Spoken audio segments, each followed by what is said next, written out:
Also eins sag ich dir, das mit dem Nikolausschmarrn, den mach ich nimmer mit. Ja mei, ich kann ja auch nichts dafür.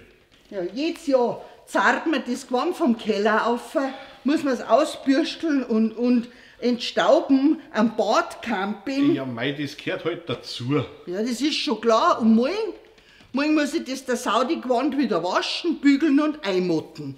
Aber dir ist ja alles wurscht.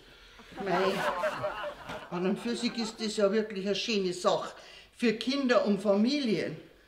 Aber dass man dann nachher noch nur einen Schnaps mittrinken muss überall und dann auch noch einen Nikolaus und einen Kramperl-Stammtisch gehen soll, weil es ja noch nicht gelangt. Ich weiß ja nicht.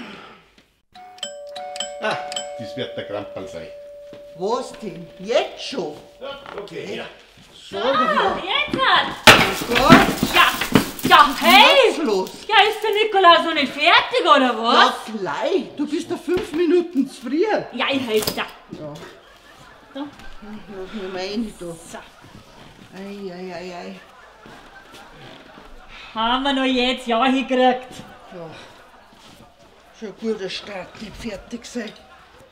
Oh. Aber eins sag ich dir, das ist heuer das letzte Mal, dass ich das mitmache. Ja, das sagt sie jetzt ja.